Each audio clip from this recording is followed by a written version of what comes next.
A lot of this isn't going to make sense to you, and I'm sorry about that. I'm just going to start at the beginning, with the house.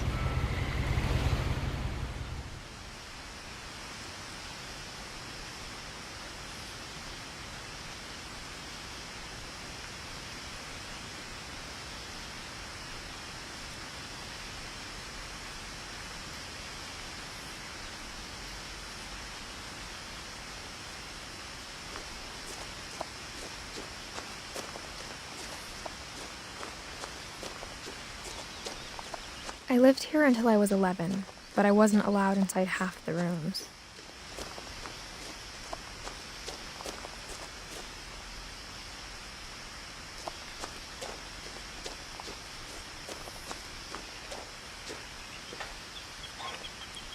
Inside the mailbox were bills from 7 years ago, marked urgent, open immediately.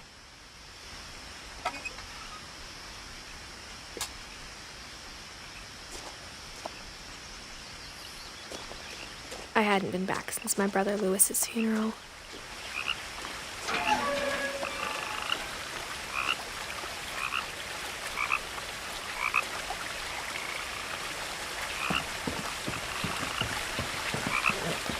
In her will, my mother left me a key but didn't tell me what it unlocked.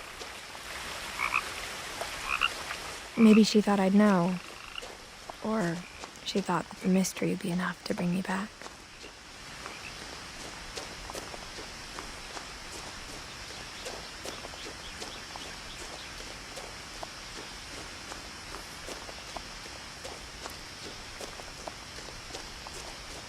No one had driven this way in a long time, but I saw a few hoof prints.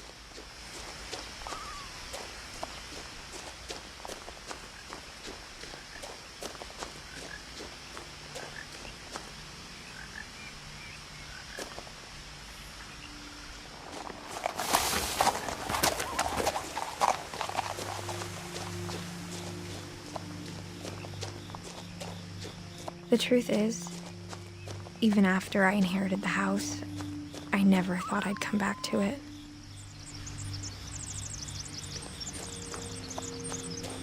But now I had questions about my family that only the house knew the answers to. The house was exactly like I remembered it, the way I'd been dreaming about it.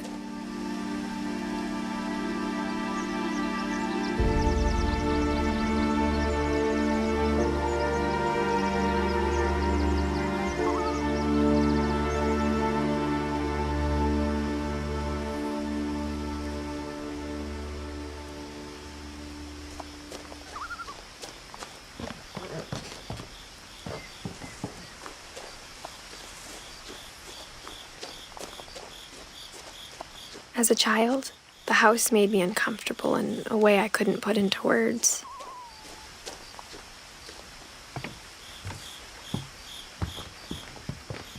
Now, as a 17-year-old, I knew exactly what those words were. I was afraid of the house.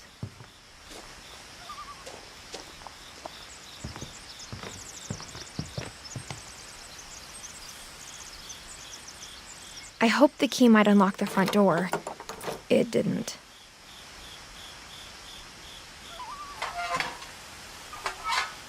Looking in, I felt like the house itself had been waiting for me.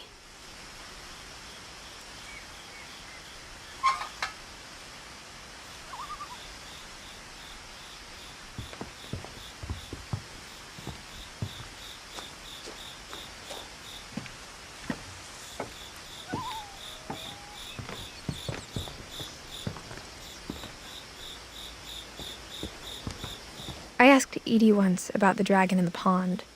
She said it had killed her husband. I was 6. It seemed like an odd joke to me even then.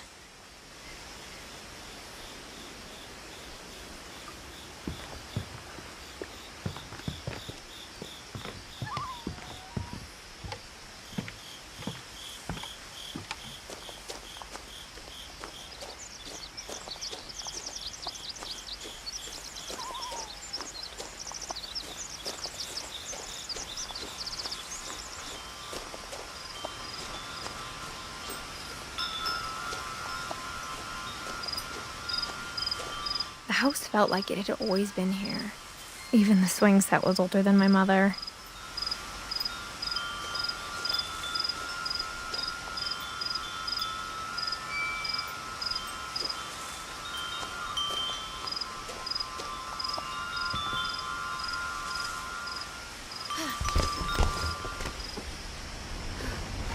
Crawling through the doggy door used to be a lot easier when I was 11.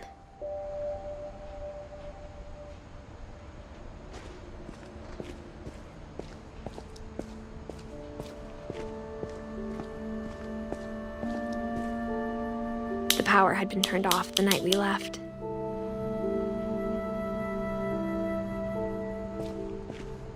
For the first time in years, I felt like I was home.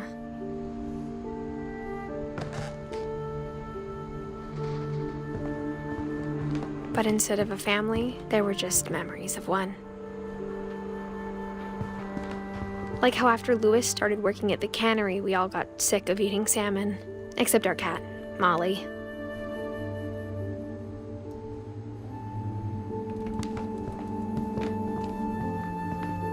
Nothing in the house looked abnormal.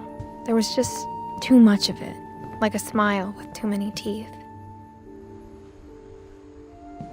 A lot of things got left behind in the whirlwind of that last night.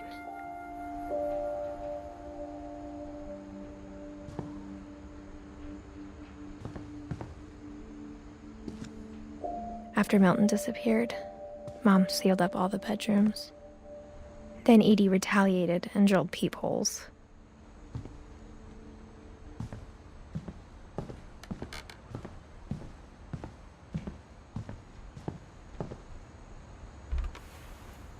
My Grandpa Sam spent 7 years sharing a room with his dead brother, Calvin.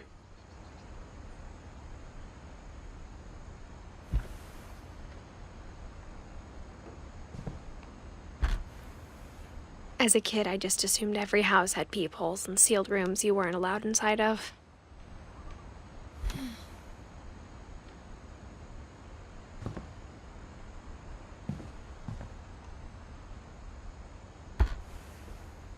The last time I was in Edith Sr.'s room, I was 10 and she was painting my portrait.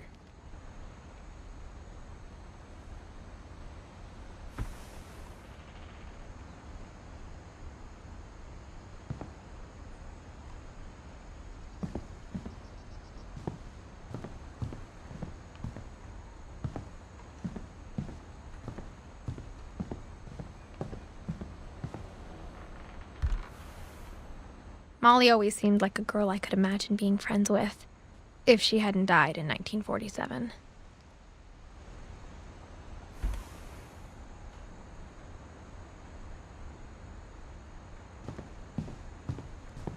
I spent a lot of time playing in Great Uncle Walter's room.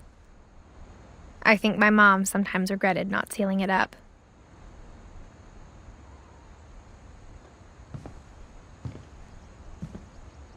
Lewis told me there were secret passages, but I never believed him.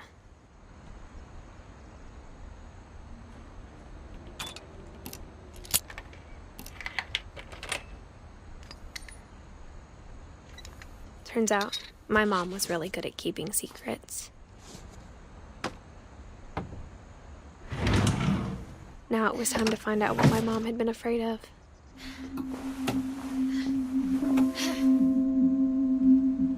Reading this, maybe it sounds like I had a plan. From the paintings on the wall, it was clear my brother Milton had been here before me. But I had no idea what was behind that door.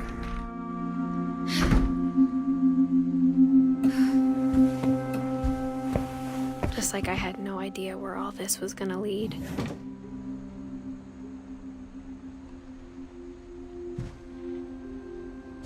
I grew up looking at Molly's room through the peephole. Being inside for the first time, I felt like I'd stepped behind a painting.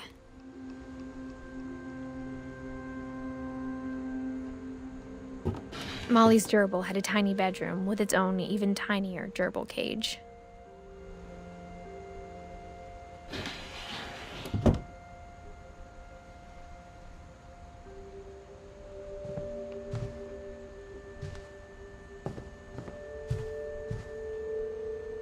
I got the sense Edie had spent a lot of time here before my mom sealed the doors.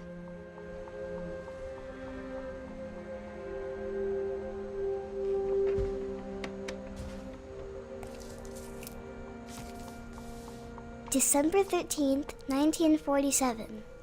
Dear Diary, I'll be gone soon, but I wanted to tell somebody about what's gonna happen. It started when Mom sent me to bed without dinner. I woke up and I was starving, so I looked around for something to eat.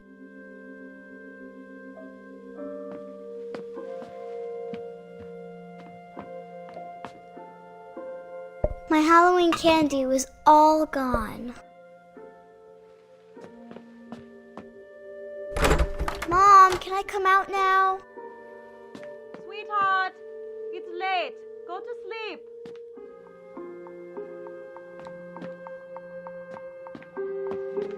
The gerbil food was dry, but I didn't mind it.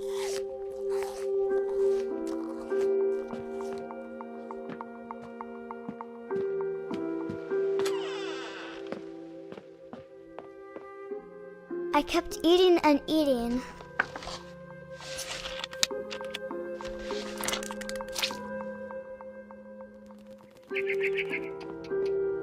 Then I heard chirping outside my window.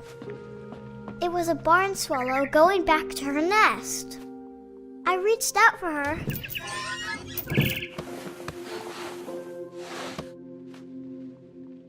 And suddenly,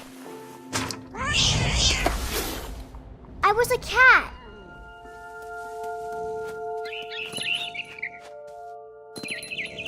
I tried to be quiet, but the bird was really scared.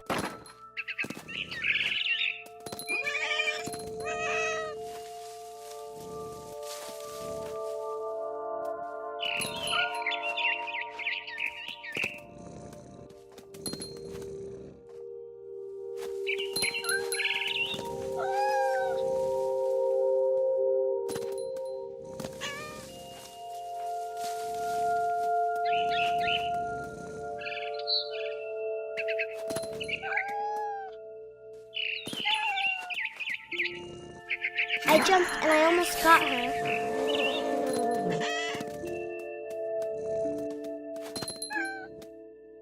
I could tell she was getting really tired. Now I was up in the big tree. I promised Dad I wouldn't climb it anymore.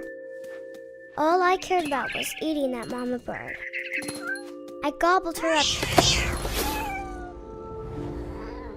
And suddenly, I was an owl.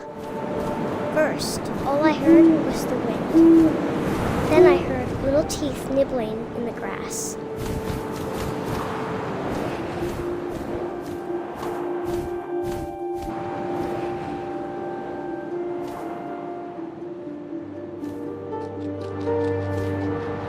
Rabbits.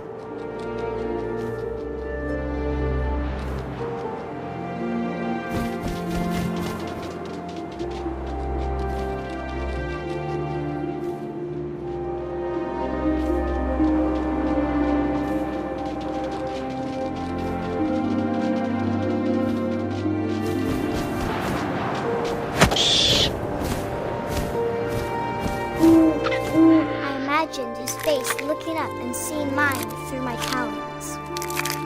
I swallowed him up, and I didn't chew one bit. Then I flew off to find something bigger.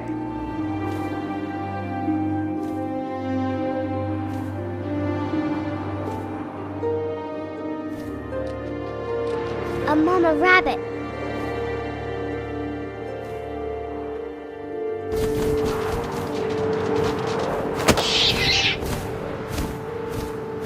She was almost too big to carry. I started choking, but I couldn't stop eating. And suddenly, I was a shark.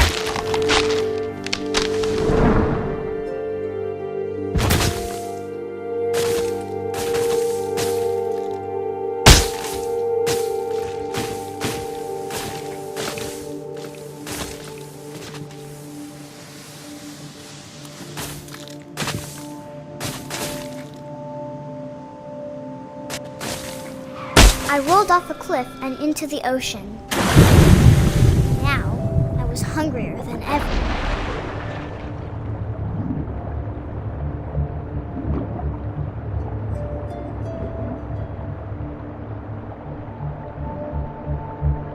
I wanted fat, juicy seals. I tore off her flipper, and it tasted really good.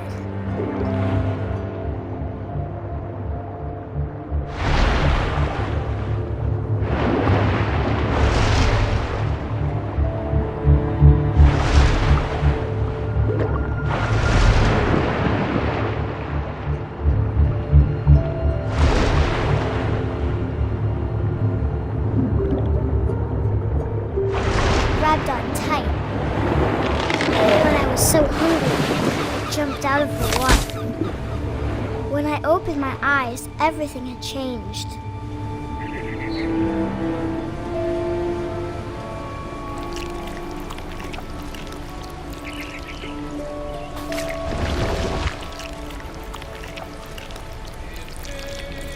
Now I was a monster, and I smelled people everywhere.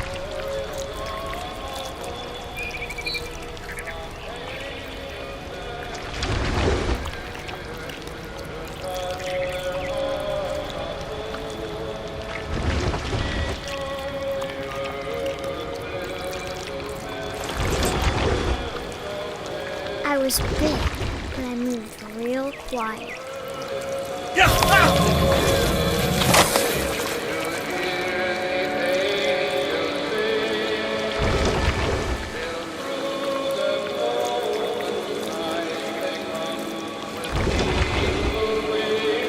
I wanted to stop, but also I didn't.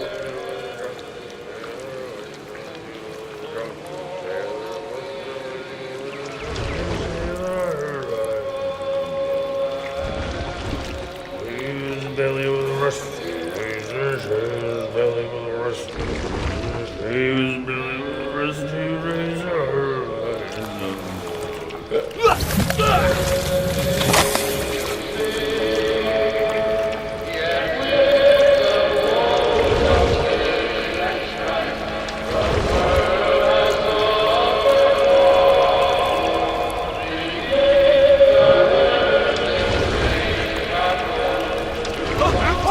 Passenger, I was still hungry. And across the water, I smelled something new. Something I had to have, so I swam towards it.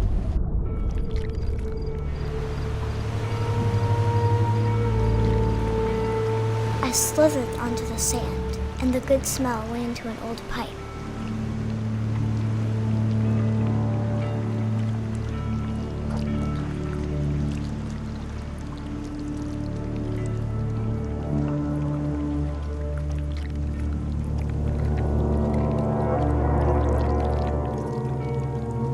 I got closer and closer.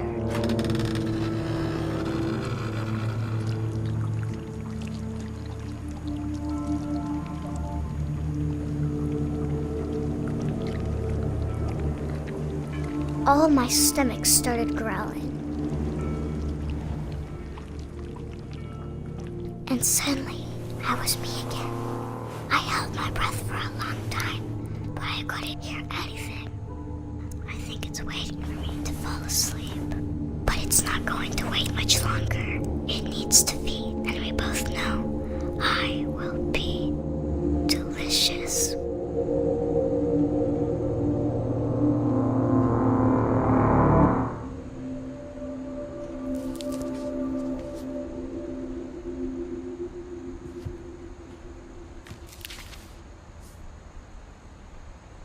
I'm not sure if I believed all of that, but I'm sure Edie would have.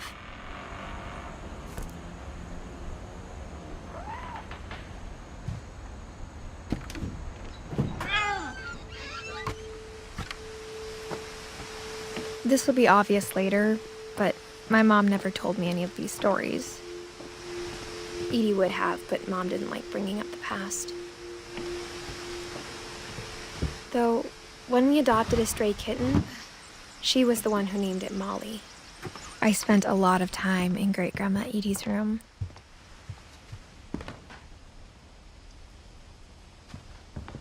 Her room was like a museum. For 500 years, the Finches have been famous throughout Norway for their fortune and misfortune. Odin Finch buries the latest victims of the family curse, his wife Ingeborg and their newborn son, Johan. On January 7th, 1937, he set sail with his family and his house, hoping to leave the curse behind. But 40-foot waves off the coast of Washington send the house and Odin to the bottom of the sea. Odin's daughter Edie, with husband Sven and baby Molly, step ashore on their new home, Orcas Island. Odin Finch is the first to be buried in the new family cemetery. His daughter Edie is already dreaming of a new Finch house.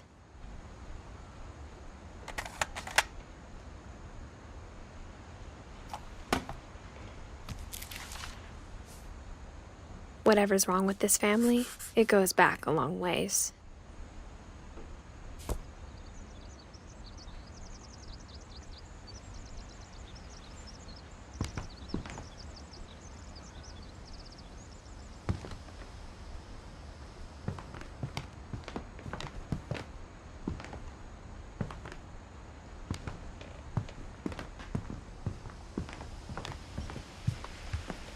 When Edie told people Sven was killed by a dragon, she could also have said he was building a dragon-shaped slide that collapsed. She could have, but she didn't. Even in her 90s, sometimes Edie seemed a lot younger than my mother. The only trace Grandpa Sam's first wife Kay left on the house was the pink bathroom. It was a pretty big trace.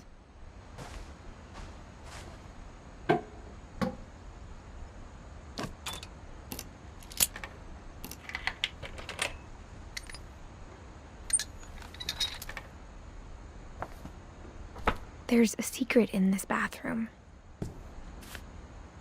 It's in the last place you would look. It isn't in the cupboard. It's hidden in this book.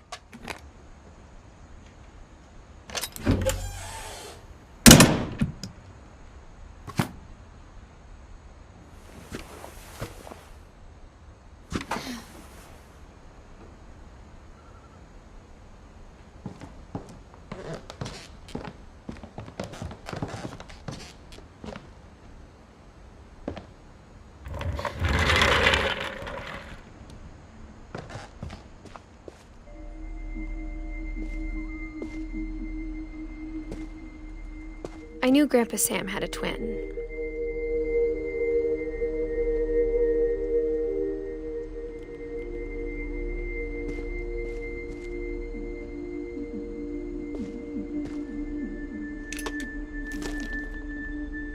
And that he never talked about him.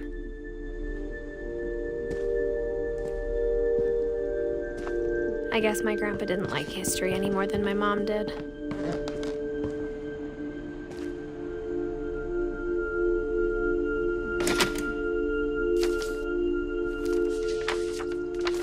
How I Want to Remember My Brother by Sam Finch. The thing I remember is that when he made up his mind, that was it.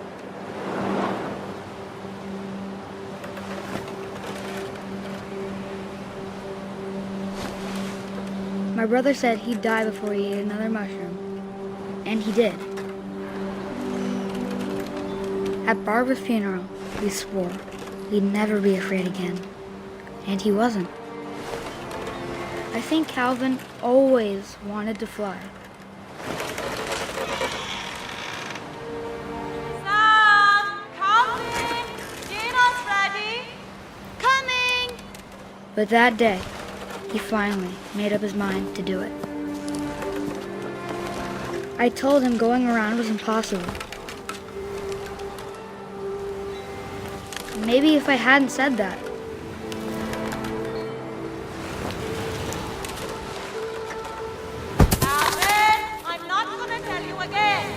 maybe if the wind hadn't picked up, then maybe he'd still be here. But I doubt it. I think he'd already made up his mind. That's what I want to remember about my brother.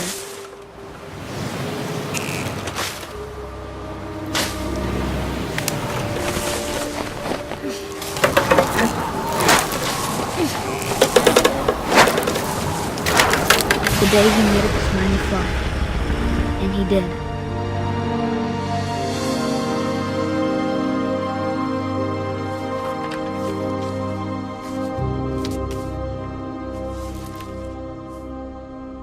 Calvin's story felt strangely familiar. When I was younger, I remember trying to do the exact same thing.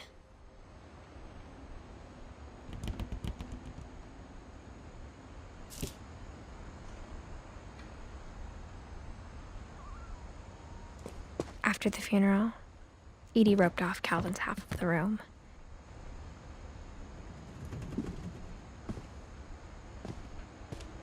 Mom said Grandpa Sam enlisted at 18 and never set foot in the room again.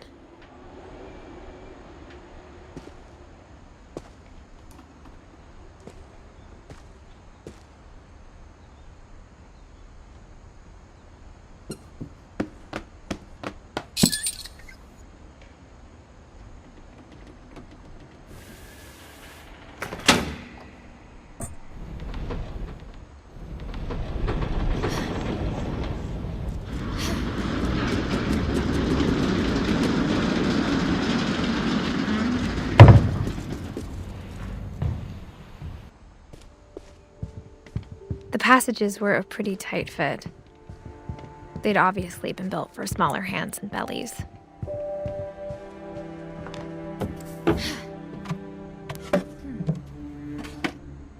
Growing up, I always thought of Barbara as a child star.